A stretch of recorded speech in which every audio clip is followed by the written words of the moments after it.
ਵਾਹਿਗੁਰੂ ਜੀ ਕਾ ਖਾਲਸਾ ਵਾਹਿਗੁਰੂ ਜੀ ਕੀ ਫਤਿਹ। ਗੁਰੂ ਰੂਪ ਸਾਧ ਸੰਗਤ ਜੀਓ, ਅੱਜ ਦਾ ਟੌਪਿਕ ਇਹ ਆ ਕਿ ਮਨ ਟਿਕਦਾ ਨਹੀਂ, ਕਿਉਂ ਨਹੀਂ ਟਿਕਦਾ।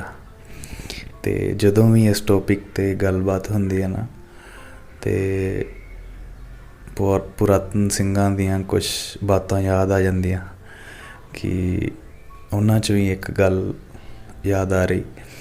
ਅਤੇ ਉਹ ਕਹਿੰਦੇ ਹੁੰਦੇ ਸੀਗੇ ਕਿ ਅਕਸਰ ਤੁਸੀਂ ਦੇਖਿਆ ਹੋਣਾ ਕਿ ਸਮੁੰਦਰ ਜਾਂ ਦਰਿਆ ਜਾਂ ਸਮੁੰਦਰ ਲਗਾ ਲਓ, ਅਤੇ ਸਮੁੰਦਰ ਜਦੋਂ ਸ਼ਾਂਤ ਵੀ ਹੁੰਦਾ ਹੈ ਨਾ, ਉਦੋਂ ਵੀ ਤੁਸੀਂ ਦੇਖਿਆ ਹੋਣਾ ਕਿ ਲਹਿਰਾਂ ਬਣਦੀਆਂ ਰਹਿੰਦੀਆਂ, ਮਿਟਦੀਆਂ ਰਹਿੰਦੀਆਂ, ਕਦੇ ਵੱਡੀਆਂ ਹੁੰਦੀਆਂ, ਕਦੇ ਛੋਟੀਆਂ ਹੁੰਦੀਆਂ। ਪਰ ਜੇ ਸਮੁੰਦਰ ਦੀ ਗਹਿਰਾਈ 'ਚ ਚਲੇ ਜਾਈਏ, 1000 ਫੀਟ 2000 ਫੀਟ, ਅਤੇ ਉੱਥੇ ਕੋਈ ਜ਼ਿਆਦਾ ਮੂਵਮੈਂਟ ਨਹੀਂ, ਉੱਥੇ ਬਸ ਸ਼ਾਂਤ ਟਿਕਾਓ, ਉੱਥੇ ਕੁਛ ਨਹੀਂ, ਕੋਈ ਹਿਲਜੁਲ ਨਹੀਂ ਜ਼ਿਆਦਾ। ਬਸ ਇਹੀ ਕਹਾਣੀ ਆ, ਗਹਿਰਾਈ 'ਚ ਉਤਰਨਾ। ਫਿਰ ਇਹ ਸੋਚੀਦਾ ਗਹਿਰਾਈ ਕਿਵੇਂ ਮਿਲੇ, ਗਹਿਰਾਈ ਹੀ ਤਾਂ ਲੱਭ ਰਹੇ ਹਾਂ ਜਿਹੜੀ ਲੱਭ ਨਹੀਂ ਰਹੀ। ਬਹੁਤ ਹੀ ਬੇਸਿਕ ਚੀਜ਼ਾਂ ਨੇ, ਬਹੁਤ ਹੀ ਬੇਸਿਕ, ਜਿਹੜੀਆਂ ਧਿਆਨ ਰੱਖਣ ਯੋਗ ਆ। ਅਤੇ ਤੁਸੀਂ ਹੈਰਾਨ ਹੋ ਜਾਣਾ ਕਿ ਇਹਨਾਂ ਛੋਟੀਆਂ ਚੀਜ਼ਾਂ ਕਰਕੇ ਅਸੀਂ ਬਸ ਐਵੇਂ ਮਾਇਆ 'ਚ ਫਸੇ ਸੀਗੇ। ਸਭ ਤੋਂ ਪਹਿਲਾਂ ਤਾਂ ਚਲੋ ਅੱਜ ਇੱਕ ਨਵੀਂ ਸ਼ੁਰੂਆਤ ਕਰਦੇ ਹਾਂ, ਸ਼ੁਰੂ ਤੋਂ ਸ਼ੁਰੂਆਤ ਕਰਦੇ ਹਾਂ।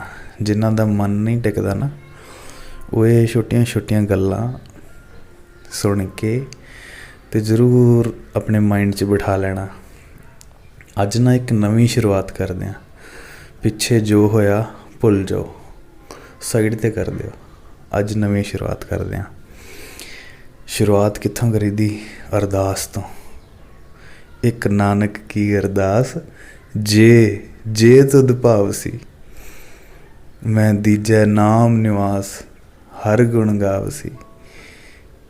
ਵੀ ਜੇ ਤੈਨੂੰ ਚੰਗੀ ਲੱਗੇ ਤੇ ਮੇਰੀ ਇੱਕ ਛੋਟੀ ਜਿਹੀ ਬੇਨਤੀ ਆ। ਕਿੰਨੇ ਪਿਆਰ ਨਾਲ ਗੁਰੂ ਸਾਹਿਬ ਕਹਿ ਰਹੇ, ਇੱਕ ਨਾਨਕ ਕੀ ਅਰਦਾਸ, ਜੇ ਤੁਧ ਭਾਵਸੀ। ਅਤੇ ਉਹੀ ਗੱਲ ਵੀ ਆਪਾਂ ਨਾ ਅਰਦਾਸ ਕਰਨੀ ਆ। ਕੋਈ ਵੀ ਕੰਮ ਕਰੀਏ ਅਰਦਾਸ ਤੋਂ ਸ਼ੁਰੂਆਤ ਕਰੀਏ, ਅਤੇ ਕੁਛ ਬੇਸਿਕ ਚੀਜ਼ਾਂ ਦਾ ਧਿਆਨ ਰੱਖੀਏ। ਬਸ ਗੁਰੂ ਸਾਹਿਬ ਤੋਂ ਇਜਾਜ਼ਤ ਲੈ ਲੈਣੀ ਕਿ ਗੁਰੂ ਸਾਹਿਬ, ਮੈਂ ਤਾਂ ਪਹਿਲਾਂ ਵੀ ਬਹੁਤ ਅਰਦਾਸਾਂ ਕੀਤੀਆਂ ਹਨ, ਅਤੇ ਪਰ ਚਲੋ ਅੱਜ ਫਿਰ ਤੋਂ ਇੱਕ ਨਵੀਂ ਸ਼ੁਰੂਆਤ ਕਰੂੰਗਾ। ਤੁਸੀਂ ਮੇਰਾ ਹੱਥ ਫੜਿਓ, ਤੁਸੀਂ ਮੈਨੂੰ ਛੱਡਿਓ ਨਾ, ਅਤੇ ਇੱਦਾਂ ਇਜਾਜ਼ਤ ਲੈ ਕੇ ਨਾ ਫਿਰ ਸ਼ੁਰੂਆਤ ਕਰਿਓ। ਅਤੇ ਸ਼ੁਰੂਆਤ ਇੱਦਾਂ ਕਰਨੀ ਆ ਕਿ ਬਾਣੀ ਦੀਆਂ ਕੁਛ ਤੁਕਾਂ ਜਿਹੜੀਆਂ ਨਾ, ਤੁਸੀਂ ਹਮੇਸ਼ਾ ਆਪਣੇ ਹਿਰਦੇ ਦੇ ਵਿੱਚ ਵਸਾ ਕੇ ਰੱਖਣੀਆਂ, ਹਮੇਸ਼ਾ। ਅਤੇ ਉਹ ਤੁਕਾਂ ਕਿਹੜੀਆਂ ਨੇ, ਇਹ ਚੱਲਦੀ ਵੀਡੀਓ 'ਚ ਹੀ ਭਾਵੇਂ ਨੋਟ ਕਰ ਲੈਣਾ, ਭਾਵੇਂ ਲਿਖਣੀਆਂ ਪੈਣ, ਅੱਜ ਨੋਟ ਕਰ ਲੈਣਾ। ਅਤੇ ਹਾਲਾਂਕਿ ਇਹ ਕੋਈ ਤਰੀਕਾ ਨਹੀਂ ਆ, ਪਰ ਜਿੱਦਾਂ ਹੁਣ ਆਹ ਸੰਗਤ ਹੋ ਰਹੀ ਹੈ ਵੀਡੀਓ ਰਾਹੀਂ, ਅਤੇ ਇੰਨਾ ਕੁ ਤਾਂ ਰੂਹ ਨੂੰ ਪਤਾ ਹੀ ਹੁੰਦਾ ਕਿ ਇਹ ਗੱਲ ਜਿਹੜੀ ਗੁਰਮਤਿ ਦੀ ਗੱਲ ਆ ਨਾ, ਉਹ ਸਦਾ ਹੀ ਗੁਰੂ ਤੋਂ ਆਉਂਦੀ ਆ। ਉੱਥੇ ਫਰਕ ਨਹੀਂ ਪੈਂਦਾ ਇਹ ਬੋਲ ਕੌਣ ਰਿਹਾ। ਅਤੇ ਜੇ ਸੱਚਮੁੱਚ ਇਹ ਗੱਲ ਦਾ ਪਤਾ ਹੈ ਨਾ ਕਿ ਹਰ ਵਾਰਤਾਲਾਪ 'ਚ ਗੁਰੂ ਹੀ ਬੋਲਦਾ, ਫਿਰ ਹਰ ਗੱਲ ਨੂੰ ਗੁਰੂ ਰੂਪ ਜਾਣ ਕੇ ਮੰਨ ਲੈਣਾ ਚਾਹੀਦਾ। ਅਤੇ ਜਿਉਂ ਤੁਕਾਂ ਆਉਣਗੀਆਂ ਉਹ ਨੋਟ ਕਰਦੇ ਜਾਣਾ। ਅਤੇ ਨਾ ਵੀ ਨੋਟ ਕਰੋਗੇ ਨਾ, ਗੁਰੂ ਸਾਹਿਬ ਨੇ ਬਿਠਾ ਦੇਣੀ ਆ ਅੰਦਰ। ਬਸ ਤੁਸੀਂ ਆਪਣੀ ਨਿੱਜੀ ਲਾਈਫ ਦੇ ਵਿੱਚ ਇਹਨਾਂ ਤੁਕਾਂ ਨੂੰ ਕਮਾਉਣਾ ਆ।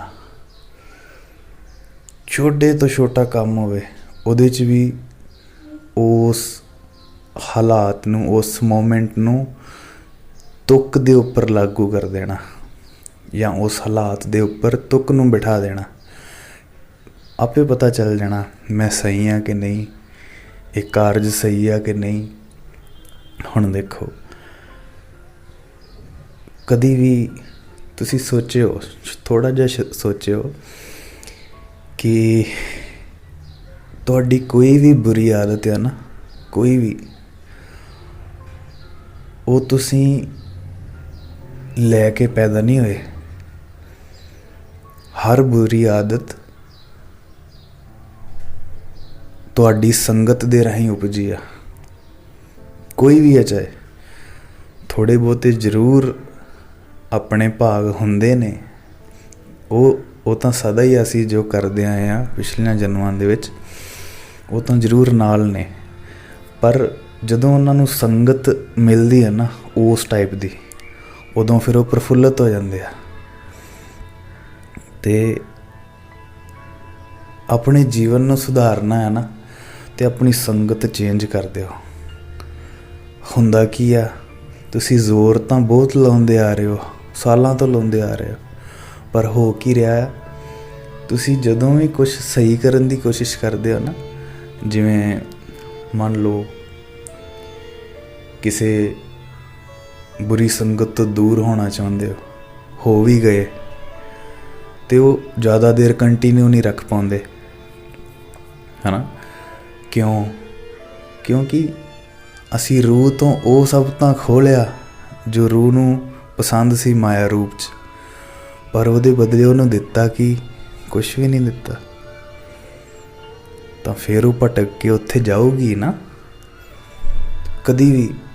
ਕਦੀ ਵੀ ਕੋਈ ਆਪਣਾ ਔਗਣ ਮਾਰਨਾ ਹੋਵੇ ਨਾ, ਤੇ ਉਹਨੂੰ ਕੁਚਲ ਕੇ ਉਹਦੀ ਜਗ੍ਹਾ ਖਾਲੀ ਨਾ ਰਹਿਣ ਦਿਓ। ਉਹਨੂੰ ਨਾਮ ਨਾਲ ਭਰ ਦਿਓ, ਉਹਨੂੰ ਗੁਰਮੰਤਰ ਨਾਲ ਭਰ ਦਿਓ, ਉਹਨੂੰ ਸਹਿਜ ਪਾਠ ਨਾਲ ਭਰ ਦਿਓ, ਉਹਨੂੰ ਵਧੀਆ ਸੰਗਤ ਨਾਲ ਭਰ ਦਿਓ। ਉਹ ਗੁਣ ਕਦੀ ਵੀ ਤੁਹਾਡੇ ਲਾਗੇ ਨਹੀਂ ਆਊਗਾ। ਸੋ ਬੇਸਿਕ ਚੀਜ਼, ਆਪਣੀ ਸੰਗਤ ਬਦਲ ਦਿਓ। ਹੁਣ ਸੰਗਤ ਹੈ ਕੀ, ਤੁਹਾਨੂੰ ਪਤਾ ਸਭ ਤੋਂ ਨਜ਼ਦੀਕ ਜਿਹੜੀ ਸੰਗਤ ਆ ਤੁਹਾਡੇ, ਉਹ ਕੀ ਆ? ਸੋਚੋ ਕੀ ਹੋਊਗਾ। ਜਿਹੜੀ ਬਹੁਤ ਹੀ ਨਜ਼ਦੀਕ ਹੈ ਤੁਹਾਡੇ, ਉਹ ਆ ਤੁਹਾਡੀ ਵਰਚੁਅਲ ਸੰਗਤ, ਤੁਹਾਡਾ ਫੋਨ। ਲਾਸਟ ਵੀਡੀਓਜ਼ 'ਚ ਵੀ ਗੁਰੂ ਸਾਹਿਬ ਨੇ ਕਿੰਨਾ ਸੋਹਣਾ ਸਮਝਾਇਆ ਸੀ ਕਿ ਹਰ ਬਿਨ ਅਵਰ ਨਾ ਦੇਖੋ ਕੋਈ, ਹੈ ਨਾ। ਉਹ ਚੀਜ਼ ਨਹੀਂ ਕਦੇ ਵੀ ਛੱਡਣੀ, ਕਦੇ ਵੀ ਨਹੀਂ ਛੱਡਣੀ। ਜੇ ਸਿਰਫ ਤੁਸੀਂ ਆਪਣੇ ਫੋਨ ਦੀ ਸੰਗਤ ਸੁਧਾਰ ਲਓ ਨਾ, ਤੇ ਜ਼ਿੰਦਗੀ ਦੇ ਵਿੱਚ ਤੁਸੀਂ ਕੋਈ ਵਿਕਾਰ ਨਹੀਂ ਕਮਾ ਸਕੋਗੇ, ਇੱਕ ਵੀ ਨਹੀਂ। ਵਰਚੁਅਲ ਸੰਗਤ ਕੀ ਆ? ਦੇਖੋ ਤੁਹਾਡੇ ਫੋਨ 'ਚ ਕੀ ਆ। ਇੱਕ ਤਾਂ ਵੀਡੀਓਜ਼ ਨੇ, ਇੱਕ ਚੈਟ ਆ ਜਿਹਦੇ ਨਾਲ ਤੁਸੀਂ ਸੰਪਰਕ 'ਚ ਰਹਿੰਦੇ ਹੋ। ਅਤੇ ਸੰਗਤ ਬਦਲਣ ਤੋਂ ਕੀ ਭਾਵ ਆ? ਜਿਨ੍ਹਾਂ ਨਾਲ ਤੁਸੀਂ ਸਭ ਤੋਂ ਵੱਧ ਟਾਈਮ ਸਪੈਂਡ ਕਰਦੇ ਹੋ ਨਾ, ਉਹ ਪੁਰਾਣੀ ਬਦਲ ਦਿਓ, ਤੁਹਾਡੀ ਲਾਈਫ ਹੀ ਚੇਂਜ ਹੋ ਜਾਣੀ।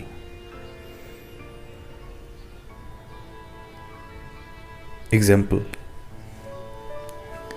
ਵਰਚੁਅਲ ਸੰਗਤ ਬਦਲਣ ਤੋਂ ਕੀ ਭਾਵ ਆ? ਐਗਜ਼ਾਮਪਲ ਦੇਖਿਓ, ਤੁਹਾਨੂੰ ਸਾਰੀ ਸਮਝ ਆ ਜਾਣੀ ਹੌਲੀ ਹੌਲੀ। ਇੱਕ ਪਾਸੇ ਉਹ ਸੰਗਤ ਆ ਜਿਹਦੇ ਨਾਲ ਤੁਸੀਂ ਆਪਣੇ ਵਿਚਾਰ ਸ਼ੇਅਰ ਕਰਦੇ ਹੋ, ਅਤੇ ਸੁਧਾਰਨਾ ਕੀ ਆ ਦੇਖਿਓ, ਸਿਲੈਕਟ ਕਿੱਦਾਂ ਕਰਨਾ ਸਹੀ ਸੰਗਤ। ਜਿਹੜਾ ਤੁਹਾਡੇ ਨਾਲ ਗੁਰੂ ਲਈ ਜੁੜਿਆ ਨਾ, ਗੁਰੂ ਲਈ ਜੁੜਿਆ, ਜਿਹੜਾ ਜਿਹਨੂੰ ਤੁਹਾਡੇ ਅੰਦਰੋਂ ਵਾਹਿਗੁਰੂ ਵਾਲੀ ਪ੍ਰੀਤ ਚਾਹੀਦੀ ਆ ਕਿ ਮੈਂ ਜਿਵੇਂ ਇਹ ਜੁੜਿਆ ਉਹ ਮੈਂ ਵੀ ਜੁੜਨਾ ਚਾਹੁੰਦਾ, ਜਾਂ ਜੁੜਨਾ ਚਾਹੁੰਦੀ ਆ, ਉਹਨੇ ਤੁਹਾਡੇ ਤੋਂ ਕਦੇ ਤੁਹਾਡੀ ਪਿਕਚਰ ਨਹੀਂ ਮੰਗਣੀ।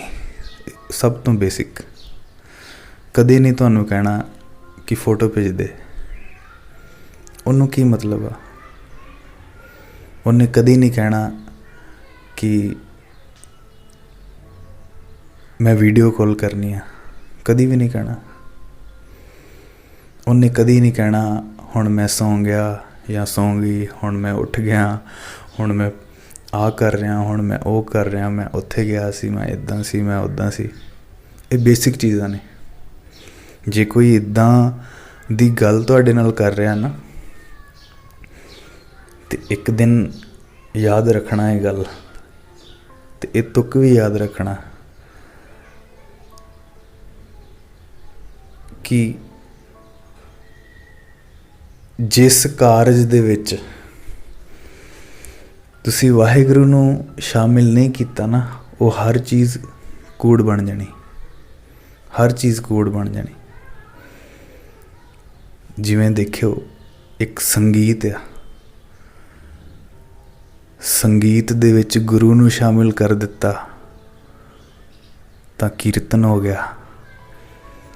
ਸੰਗੀਤ ਦੇ ਵਿੱਚ ਕਿਸੇ ਦੇ ਰੂਪ ਨੂੰ ਸ਼ਾਮਿਲ ਕਰ ਦਿੱਤਾ, ਕਿਸੇ ਦੁਨਿਆਵੀ ਚੀਜ਼ ਨੂੰ ਸ਼ਾਮਿਲ ਕਰ ਦਿੱਤਾ, ਆਪਣੇ ਹੰਕਾਰ ਨੂੰ ਸ਼ਾਮਿਲ ਕਰ ਦਿੱਤਾ ਕਿ ਮੇਰੇ ਕੋਲ ਆ, ਮੇਰੇ ਕੋਲ ਉਹ ਆ, ਤੇ ਉਹ ਕੂੜ ਵਾਲੇ ਬੋਲ ਬਣ ਗਏ।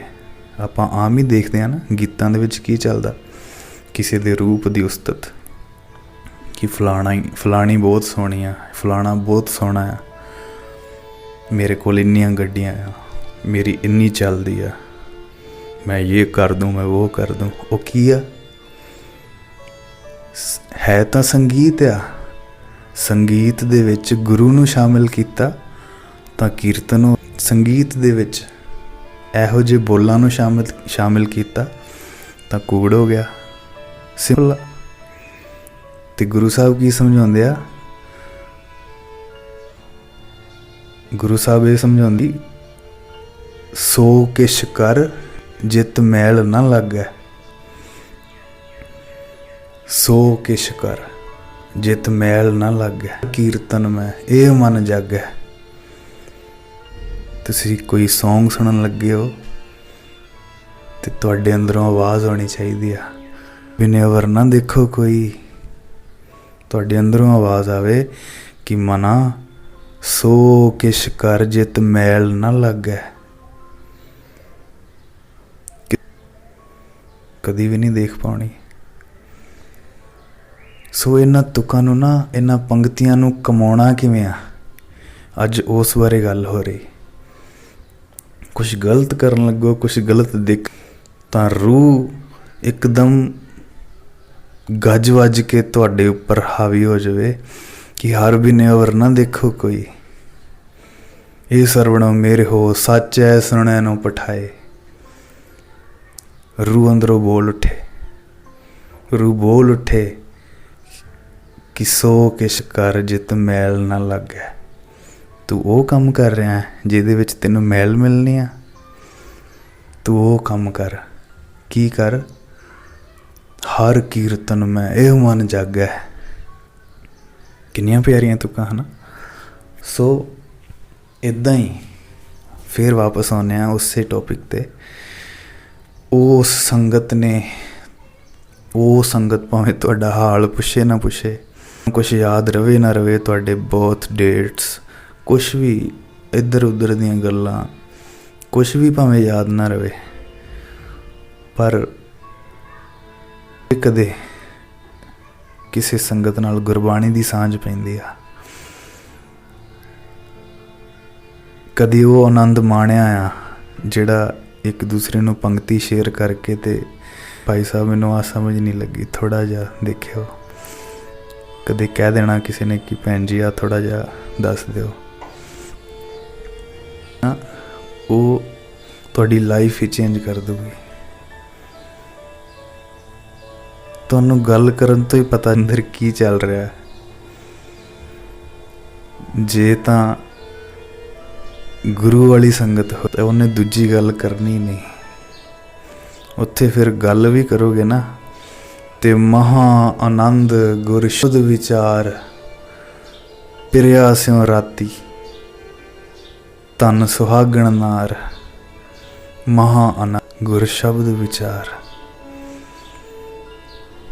ਫਿਰ ਜਦੋਂ ਵਾਰਤਾਲਾਪ ਹੋਏਗੀ ਤੇ ਗੁਰੂ ਵਰਤੇਗਾ, ਫਿਰ ਔਗਣ ਕਿੱਥੇ ਰਹਿਣੇ ਆ। ਫਿਰ ਤਾਂ ਕੁਛ ਗਲਤ ਕਰਨ ਲੱਗੋਗੇ ਨਾ, ਸੰਗਤ ਦੀ ਸ਼ਖਸੀਅਤ ਤੁਹਾਡੇ ਅੱਗੇ ਆ ਕੇ ਖੜੀ ਹੋ ਜਾਣੀ ਕਿ ਭਾਈ ਇਹ ਕੀ ਹੋ ਰਿਹਾ, ਇਹ ਕੀ ਕਰਨ ਲੱਗਿਆ। ਇੰਨੀ ਬਖਸ਼ਿਸ਼ ਹੈ ਸੰਗਤ ਦੀ, ਇੰਨਾ ਜ਼ਿਆਦਾ ਪ੍ਰਭਾਵ ਹੈ ਵਰਚੁਅਲ ਸੰਗਤ ਦਾ। ਤੇ ਇਹ ਕਿੱਥੋਂ ਹੋਇਆ? ਸਿਰਫ ਇੱਕ ਛੋਟੀ ਜਿਹੀ ਗੱਲ ਮੰਨੀ, ਕਿਹੜੀ? ਕਿ ਵਾਰਤਾਲਾਪ 'ਚ ਚੈਟ ਦੇ ਵਿੱਚ ਗੁਰੂ ਨੂੰ ਸ਼ਾਮਿਲ ਕਰ ਲਿਆ, ਜਿਵੇਂ ਸੰਗੀਤ 'ਚ ਕੀਤਾ ਸੀ ਨਾ। ਸੰਗੀਤ 'ਚ ਗੁਰੂ ਨੂੰ ਸ਼ਾਮਿਲ ਕੀਤਾ ਤਾਂ ਕੀਰਤਨ ਹੋ ਗਿਆ। ਚੈਟ 'ਚ ਗੁਰੂ ਨੂੰ ਸ਼ਾਮਿਲ ਕੀਤਾ ਤਾਂ ਗੁਰਸ਼ਬਦ ਵਿਚਾਰ ਹੋ ਗਈ। ਤੇ ਗੁਰਸ਼ਬਦ ਵਿਚਾਰ 'ਚੋਂ ਕੀ ਨਿਕਲਿਆ? ਮਹਾ ਆਨੰਦ ਗੁਰਸ਼ਬਦ ਵਿਚਾਰ। ਫਿਰ ਪਿਆਰਿਓ, ਜਿਹੜੀ ਵਿਚਾਰ ਆਨੰਦ ਦੇਣ ਲੱਗਦੀ ਹੈ ਨਾ, ਜਿਹੜੀ ਵਿਚਾਰ 'ਚੋਂ ਗੁਰੂ ਸਾਨੂੰ ਲੱਭਣ ਲੱਗਦਾ, ਉਹ ਫਿਰ ਛਾਪ ਛੱਡਦਾ ਹਿਰਦੇ 'ਤੇ। ਹਰ ਵਕਤ ਉਹ ਵਿਚਾਰ ਯਾਦ ਰਹਿੰਦੀ ਆ ਕਿ ਹਾਂ ਇਸ ਟੌਪਿਕ 'ਤੇ ਵਿਚਾਰ ਹੋਈ ਸੀ, ਹਾਂ ਗੁਰੂ ਇਹ ਕਹਿ ਰਿਹਾ ਸੀ ਉਸ ਟੌਪਿਕ ਦੇ ਵਿੱਚ, ਉਸ ਤੁਕ ਦੇ ਵਿੱਚ। ਫਿਰ ਗੱਲ ਉੱਥੇ ਆ ਜਾਂਦੀ, ਉਹਨੂੰ ਫਿਰ ਨਾ ਵਾਸ਼ਨਾਵਾਂ ਤੋਂ ਪਿੱਛੇ ਹੋਣ ਦਾ ਮੌਕਾ ਮਿਲਣਾ ਸ਼ੁਰੂ ਹੋ ਜਾਂਦਾ। ਫਿਰ ਵਿਕਾਰ ਤਾਂ ਪਿੱਛੇ ਹੋ ਜਾਂਦੇ ਆ, ਕੋਈ ਵੱਡੀ ਗੱਲ ਨਹੀਂ, ਪਿੱਛੇ ਹੋ ਜਾਂਦੇ ਆ। ਅਸੀਂ ਡਿੱਗਦੇ ਕਦੋਂ ਆ? ਜਦੋਂ ਅਸੀਂ ਵਿਕਾਰਾਂ ਨੂੰ ਪਿੱਛੇ ਕਰਕੇ ਤੇ ਉਹਨੂੰ ਗੁਰਬਾਣੀ ਨਾਲ ਭਰਦੇ ਨੇ। ਜਿਸ ਦੀ ਅਜੇ ਸ਼ੁਰੂਆਤ ਆ ਨਾ, ਜਿਹਨੇ ਉਹੀ ਗੱਲ ਵੀ ਜਿਹਦਾ ਮਨ ਨਹੀਂ ਟਿਕਦਾ ਅਜੇ, ਜਿਹੜਾ ਅਜੇ ਗਹਿਰਾਈ 'ਚ ਨਹੀਂ ਉਤਰਿਆ, ਉਹ ਸਹਿਜ ਪਾਠ ਜ਼ਰੂਰ ਕਰੇ।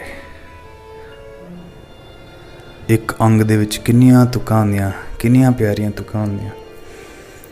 ਆਪਣੇ ਖਾਲੀਪਨ ਨੂੰ ਸਹਿਜ ਪਾਠ ਨਾਲ ਭਰ ਦੇ। ਨਹੀਂ ਕੋਈ ਹੀਲਾ ਹੈਗਾ, ਨਹੀਂ ਪੋਥੀ ਹੈਗੀ ਪੋਥੀ ਸਾਹਿਬ, ਕੋਸ਼ਿਸ਼ ਕਰਿਆ ਕਰੋ ਹੋਵੇ। ਨਹੀਂ ਹੈਗੀ ਤਾਂ ਪਿਆਰਿਓ ਫੋਨ ਤੋਂ ਕਰ ਲਓ, ਪਰ ਕਰ ਲਓ।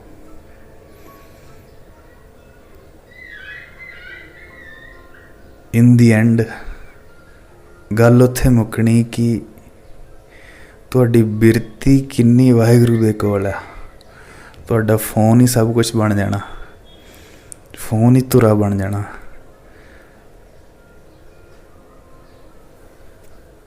ਤੇ ਸਹਿਜ ਪਾਠ ਤੋਂ ਮਨ, ਸਹਿਜ ਪਾਠ ਕਰ ਲਿਆ, ਹੋ ਗਿਆ, ਵਿਹਲੇ ਨਹੀਂ ਰਹਿਣਾ।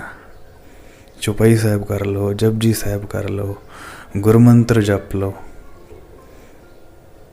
ਵਿਹਲੇ ਨਹੀਂ ਰਹਿਣਾ। ਤੇ ਇੱਕ ਛੋਟੀ ਜਿਹੀ ਘਟਨਾ ਦੱਸਦੇ ਹਾਂ, ਤੁਸੀਂ ਥੋੜ੍ਹਾ ਮੋਟੀਵੇਟ ਹੋ ਜਾਓਗੇ। ਜਦੋਂ ਇਹ ਸਭ ਚੱਲਦਾ ਰਹਿੰਦਾ ਹੈ ਨਾ ਭਗਤ ਦੇ ਨਾਲ, ਜਦੋਂ ਜਪਦਾ ਰਹਿੰਦਾ, ਵਿਹਲਾ ਨਹੀਂ ਰਹਿੰਦਾ, ਸੰਗਤ ਕਰਦਾ ਰਹਿੰਦਾ ਪਿਆਰਿਆਂ ਦੀ, ਉਹਨਾਂ ਪਿਆਰਿਆਂ ਦੀ ਜਿਹੜੇ ਸੱਚਮੁੱਚ ਵਾਹਿਗੁਰੂ ਦੇ ਨਾਲ ਰਹਿੰਦੇ ਆ ਹਰ ਵੇਲੇ, ਜਿਨ੍ਹਾਂ ਅੰਦਰ ਕਲਪ ਨਹੀਂ, ਜਿਨ੍ਹਾਂ ਅੰਦਰ ਪ੍ਰੇਮ ਦੀ ਇੱਕ ਤਾਂਘ ਦਿਸਦੀ ਆ। ਜਦੋਂ ਉਹਨਾਂ ਦੀ ਸੰਗਤ ਦੇ ਵਿੱਚ ਰਹਿਣ ਲੱਗਦੀ ਆ, ਗੱਲਬਾਤ ਕਰਨ ਲੱਗਦੀ ਆ, ਸਿਰਫ ਗੁਰੂ ਦੀ ਗੱਲ ਹੀ ਕਰਨ ਲੱਗਦੀ ਆ, ਹੋਰ ਕੁਛ ਕਰਨਾ ਉਹਨੂੰ ਪਸੰਦ ਹੀ ਨਹੀਂ ਆਉਂਦਾ, ਤੇ ਗੁਰਮੰਤਰ 'ਚ ਰਹਿਣ ਲੱਗਦੀ ਆ। ਤੇ ਫਿਰ ਆਪਣੇ ਆਪ ਸਾਰਾ ਕੁਝ ਠੀਕ ਹੋਣਾ ਸ਼ੁਰੂ ਹੋ ਜਾਂਦਾ। ਇਕਾਂਤ 'ਚ ਰਹਿਣ ਲੱਗਦੀ ਆ, ਫਿਰ ਉਹਨੂੰ ਇਕੱਲ ਮਹਿਸੂਸ ਨਹੀਂ ਹੁੰਦੀ, ਸਗੋਂ ਆਪ ਇਕਾਂਤ ਪਾਲਦੀ ਆ कि बस मैनू अपने आप ते रहने दिओ, मैं इदां ही खुश हाँ। क्योंकि भटकना मुक गई, फिर वही गल समुंदर दियां उन्हां गहराइयां च जाना शुरू कर दिया जिथे सिर्फ शांति आ, सिर्फ आनंद आ, जिथे सिर्फ गुरु आ।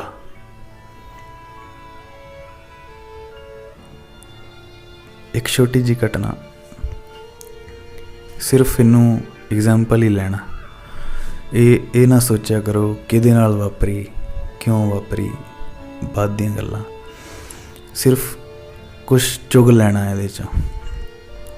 जदों असीं शुरुआत कीती सी ना, ते ये सब हो चुकिया सीगा, मतलब किरपा गुरु साहब दी वरत चुकी सीगी। ते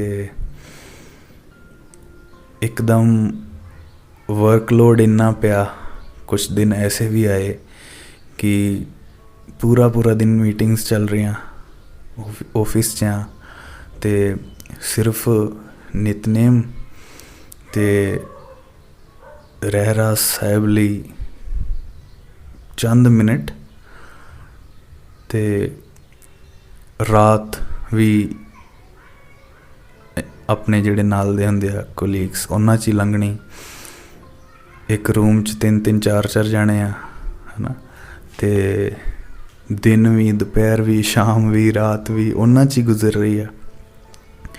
सोचो हुण एक पासे वो दिन देखे होण जिन्ने कि बस शांत आ, गुरु नाल एक मिक्या, कुछ नहीं चाहिए होर, ते एकदम ही ऐसी सिचुएशन आ जाए जिथे बहुत रौला रप्पा ये सब आ, ते भगत दे ना पैरां थल्ले जमीन निकल जाती शुरुआत च कि ये की हो गया मेरे नाल। क्योंकि अजे सामना नहीं आया हुंदा ना, सामना नहीं आया हुंदा अजे, ते वो जरूर हिल जाता थोड़ा जा शुरुआत च, पर हौली हौली गुरु साहब मेहर भी कर देंदे, पता भी चल जाता किद्दां इस रोले रप्पे च रहना। ते फिर की करना कि कम करते रहना सारा दिन, ते फिर छोटियां छोटियां चीज़ां ना पल्ले बन्ननियां शुरू कीतियां। एक तां कदी किसी नाल बहस नहीं करनी, उहदे नाल की होगा, मन शांत रहूगा। तो फिर जदों तुसी बाणी पढ़न लगोगे तुहानूं ज़्यादा परेशानी नहीं होनी, क्योंकि मन ऑलरेडी शांत आ। जे किसी नाल लड़ाई झगड़ा करोगे, एवें फालतू दियां बहस करोगे, वो सब ने उदों तुहानूं फड़ना, पहलां कुछ नहीं कहना। जदों तुसी बाणी पढ़न लगना ना, उदों उन्हां विचारां ने, उन्हां सोचां ने तुहानूं घेर लेना, ते तुसी कहना ये पता नहीं की हो गया। सो इसलिए बहस नहीं करनी कदे भी। तो ते सब तो पहला कारज ये है कि जदों टाइम ना मिले, बहुत इदां दा कुछ हो जाए, कदे भी कल्प नहीं करनी, शांत रहने की कोशिश करनी। गुरु साहब फिर ऐसे हालात पैदा करनगे जिथे तुसी जप सकोगे। सो जिंदगी कदे भी एक तरह की नहीं रहिंदी। फिर उत्थे की करना, फिर लभना कि किते 1 मिनट ही मिल जे, 1 मिनट ही मिल जे, कोई गल नहीं, उहदे च ही काम हो जाना। अरदास करनी, गुरु साहब 1 मिनट तो दे दिओ। फिर कदी कदी की करना, काम तो ब्रेक ले लेनी। हाँ, काम पूरी ईमानदारी नाल करना, कदे भी काम तो नहीं भजना। तो जदों काम करना है उदों करना है, चज नाल करना। तो फिर छोटी जी ब्रेक मंग लेनी कि वॉशरूम जाना है या इदां किते भी, है ना। तो मैनूं याद आ एक बारी तां इन्नी रूह व्याकुल सी, व्याकुल भाव तांग च ही कह सकते हो, व्याकुल तां की होना। तो वॉशरूम जाके दरवाज़ा बंद करके वो जिहड़े चंद पालिया ना, वो भी वाहिगुरू दे लिखे ला देने, बहाना कि मैं वॉशरूम जाना है। पर अंदर जाके अखां बंद करके ਤੇ ਬਸ ਚੰਦ ਪਲ ਗੁਰੂ ਸਾਹਿਬ ਨਾਲ ਕੱਢ ਲੈਣੇ ਸ਼ਾਂਤੀ 'ਚ। ਉੱਥੇ ਫਿਰ ਤੁਹਾਡਾ ਇਹੋ ਜਿਹਾ ਹਾਲ ਹੋ ਜਾਣਾ ਕਿ ਇੱਕ ਵਾਰੀ ਕਹਿ ਦਿੱਤਾ ਨਾ ਵਾਹਿਗੁਰੂ, ਬਸ ਕਾਫੀ ਆ, ਭਰ ਦਊਗਾ ਉਹ ਪੂਰਾ। ਉੱਥੇ ਫਿਰ ਕੁਛ ਹੋਰ ਕਰਨ ਦੀ ਲੋੜ ਵੀ ਨਹੀਂ ਪੈਣੀ।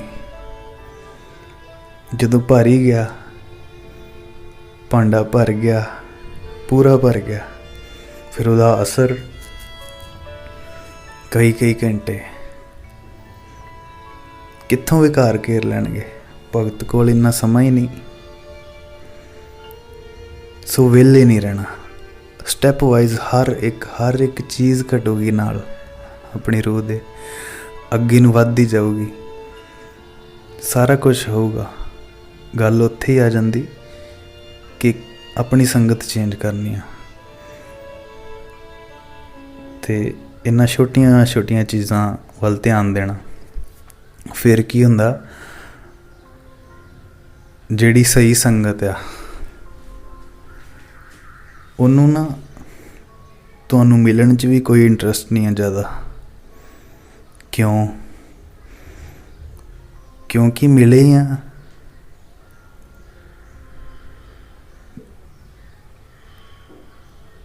ਆ। ਸਾਰੇ ਭਗਤ ਕੀ ਨੇ, ਇੱਕੋ ਹੀ ਮਾਲਾ ਦੇ ਬਣ ਕੇ, ਹੈ ਨਾ।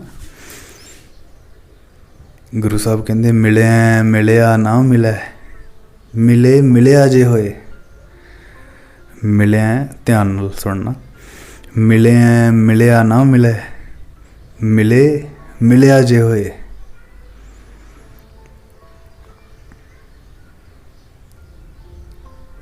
ਜੇ ਕੋਈ ਸੱਚ ਵਿੱਚ ਰਹਿੰਦਾ, ਜੇ ਕੋਈ ਵਾਹਿਗੁਰੂ ਦੀ ਪ੍ਰੀਤ 'ਚ ਰਹਿੰਦਾ, ਤਾਂ ਉਹ ਹਰ ਕਿਸੇ ਨਾਲ ਉਹਦਾ ਰਿਸ਼ਤਾ ਸ਼ਬਦ ਰੂਪ ਬਣਦਾ ਜਾਂਦਾ। ਹਰ ਕਿਸੇ ਨਾਲ। ਇਹ ਨਹੀਂ ਕਿ ਉਹ ਬਸ ਬਹਿ ਜਾਂਦਾ ਗੁਫਾ 'ਚ, ਉਹਨੂੰ ਕਿਸੇ ਨਾਲ ਮਤਲਬ ਨਹੀਂ, ਇੱਦਾਂ ਵੀ ਨਹੀਂ। ਪਰ ਉਹ ਕਿਸੇ ਨੂੰ ਵੀ ਮਿਲੇ ਨਾ, ਉਹਦਾ ਮਿਲਣਾ ਸ਼ਬਦ ਰੂਪ ਹੋ ਜਾਂਦਾ। ਅੱਬਲ ਤੇ ਉਹ ਉਸ ਚੀਜ਼ 'ਚ ਪੈਂਦਾ ਹੀ ਨਹੀਂ। ਜੇ ਕਿਤੇ ਮਿਲਾਪ ਹੋ ਵੀ ਜਾਵੇ ਤਾਂ ਉਸ ਮਿਲਾਪ 'ਚ ਵੀ ਤਾਂ ਗੁਰੂ ਨੇ ਹੀ ਵਰਤਣਾ। ਮਿਲਿਆ ਨਾ ਮਿਲੇ, ਕਿ ਜੇ ਕਿਸੇ ਪਿਆਰੀ ਰੂਹ ਦੇ ਨਾਲ ਤੁਸੀਂ ਰਹੋ ਫਿਜ਼ੀਕਲੀ ਤੌਰ 'ਤੇ, ਜਿਵੇਂ ਗੁਰੂ ਸਾਹਿਬ ਨਾਲ ਵੀ ਬਹੁਤ ਐਸੇ ਬੰਦੇ ਰਹੇ ਹੋਣਗੇ ਜੋ ਸਰੀਰ ਕਰਕੇ ਉਹਨਾਂ ਦੇ ਨਾਲ ਮੇਲ ਹੋ ਜਾਂਦਾ ਹੋਊਗਾ ਦਿਨ 'ਚ 100 ਵਾਰੀ, ਪਰ ਗੁਰੂ ਨੂੰ ਅੰਦਰੋਂ ਨਹੀਂ ਜਾਣਿਆ। ਗੁਰੂ ਅੰਗਦ ਦੇਵ ਜੀ ਨੇ ਅੰਦਰੋਂ ਜਾਣ ਲਿਆ ਤੇ ਪਾਤਸ਼ਾਹੀਆਂ ਬਖਸ਼ ਦਿੱਤੀਆਂ। ਤੇ ਗੁਰੂ ਸਾਹਿਬ ਨਾਲ ਕਈ ਐਸੇ ਵੀ ਰਹੇ ਹੋਣਗੇ ਜਿਹੜੇ ਰੋਜ਼ ਮਿਲਦੇ ਹੋਣਗੇ, ਪਰ ਅੰਦਰੋਂ ਨਹੀਂ ਮਿਲੇ। ਕਿਉਂਕਿ ਜਿੱਥੇ ਗੁਰੂ ਸਾਹਿਬ ਬੈਠੇ ਸੀ ਉੱਥੇ ਤੱਕ ਪਹੁੰਚ ਨਹੀਂ ਕਰ ਪਾਏ, ਸਮਝ ਨਹੀਂ ਪਾਏ।